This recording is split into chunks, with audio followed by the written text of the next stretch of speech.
एक और बड़ी खबर, कैपिटल बिल्डिंग हिंसा में मरने वालों की संख्या 5 हो गई है। यह ताजा अपडेट हमारे पास आ रही है। अब तक 4 की मौत की खबर थी, लेकिन अब मरने वालों का आंकड़ा बढ़कर 5 तक पहुंच गया है। कैपिटल बिल्डिंग हिंसा के शिकार एक पुलिस वाले की मौत हो गई है। पुलिस और लोगों की झड़प में 56 पुलिसकर्मी घायल हुए थे और जैसा कि मैंने आपको थोड़ी देर पहले बताया था कि इसमें से कई पुलिस वाले ऐसे हैं जिनकी हालत गंभीर बताई जा रही है। और अब ताजा अपडेट ये हमारे पास आ रही है कि एक पुलिस वाले की मौत हो गई है। अमेरिकी संसद हिंसा में बुधवार को 4 लोगों की मौत हुई थी और अब इस हिंसा में घायल एक पुलिस वाले ने भी दम तोड़ दिया है।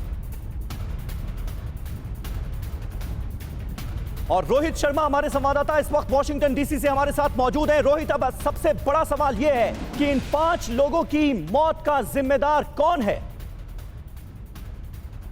देखिए समीर, ये बहुत बड़ी इस पे इंक्वायरी बैठने वाली है। मैं आपको एक और बात बताना चाहता हूँ, बहुत इंटरेस्टिंग सा फैक्ट है।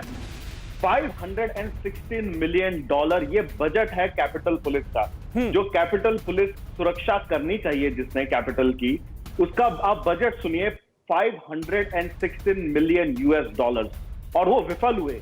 और इसी को लेके यहाँ के सांसद क्वेश्चन लगाने की इसकी पूरी इंक्वायरी हो। और जो ये आज जो पुलिस ऑफिसर की जो मृत्यु हुई है, ये बहुत बहुत बहुत दुखद है।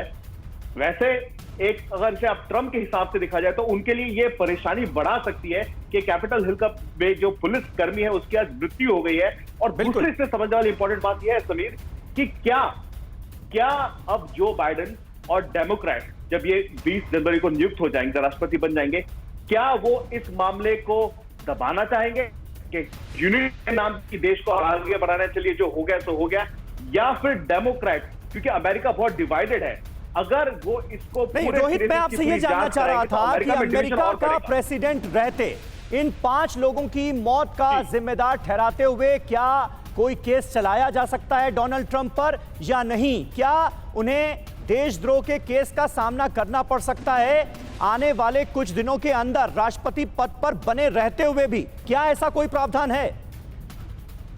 जी बिल्कुल। अगर ये प्रूफ हो जाए, अगर FBI या यहाँ की जो एजेंसी अगर ये सीधा डोनाल्ड ट्रंप और प्रोटेस्टर्स के बीच में लिंक साबित कर दे, तो जितने भी लोग इसमें हैं उनके ऊपर बिल्कुल कार्रवाई हो सकती है। समीर, चलिए, बहुत बहुत शुक्रिया, बने रहें आप हमारे साथ। और अगली ब्रेकिंग न्यूज अमेरिका से ही आ रही है, सीधे रुख करेंगे करुणा का। बिल्कुल समीर, डेमोक्रेट और जो नवनिर्वाचित उपराष्ट्रपति कमला हैरिस, उनकी तरफ से बड़ी खबर आ रही है। कमला हैरिस की तरफ से बड़ा बयान दिया गया है। अमेरिका इस वक्त बड़ी चुनौती का सामना कर रहा है। अमेरिकी न्याय प्रणाली को बदलना बेहद जरूरी है। न्याय प्रणाली समान रूप से काम नहीं करती है। कमला हैरिस, जो कि डेमोक्रेट और नवनिर्वाचित उपराष्ट्रपति हैं, अमेरिका में काला और सफेद का भाव जो है और जो भेदभाव किया जाता है, यह मिटाना बेहद जरूरी है। तो एक तो न्याय प्रणाली को लेकर कहा गया है कि अब समान तौर पर व्यवहार करना होगा, सुधार बहुत जरूरी है। सुनिए कमला हैरिस की तरफ से क्या कहा गया।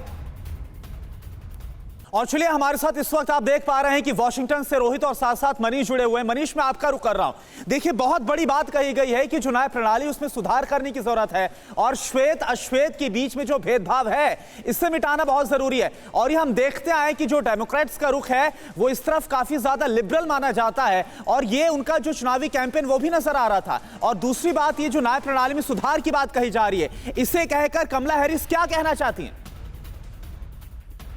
राय नहीं कि अमेरिकी न्याय प्रणाली में कम से कम ये खामियां तो बराबर दिखती है कि वहां किस तरह से श्वेत और अश्वेत के बीच भेदभाव हो रहे हैं। और उसकी शुरुआत यहीं से करी है कि खुद प्रेसिडेंट ट्रंप ने भी माना कि अगर कल जो बिल्डिंग में, यूएस संसद की बिल्डिंग में वहां काले लोग गए होते, जिस बात को रोहित कल भी जोर दे रहे थे कि अगर वहां काले लोग गए होते तो आप देखते कि वहां से कई सारी डेड बॉडीज निकल रही होती, पुलिस गोली वहां खूब बिना किसी हिचक के चला रही होती।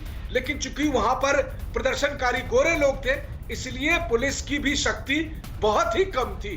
वही हाल अमेरिकी न्याय प्रणाली का भी है कि अमेरिकी न्याय प्रणाली में आप देखेंगे कि जो काले लोग हैं उनको तुरंत सजा मिलती है, उनके खिलाफ जो जुडिशियरी का रवैया है वो भेदभावपूर्ण होता है। और ये दुनिया में किसी से छुपा नहीं है कि वहां पर अगर आप डेथ सेंटेंस ही देखें तो डेथ सेंटेंस में आप देखेंगे कि सिर्फ और सिर्फ अश्वेत लोगों को ज्यादा डेथ सेंटेंसेस दी जाती है।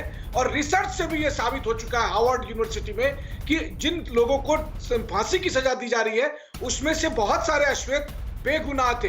तो ये जो जी। परसेप्शन की लड़ाई है जिसको डेमोक्रेट उठा रहे हैं और जिसकी वजह से आज जो बाइडेन और कमला हैरिस जीत कर आए हैं कि अश्वेतों के खिलाफ बिल्कुल। अमेरिका तो में कल जो कैपिटल जमकर बिल्डिंग में भेदभाव हुआ मनीष, और जो इसके लिए जिम्मेदार है, इसमें कोई फर्क ना किया जाए, जो श्वेत अश्वेत का मसला भी उठाया गया, ये आपने बहुत अहम बात बताई है। परवाह देश की, सोमवार से शुक्रवार रात 10 बजे TV9 भारतवर्ष पर।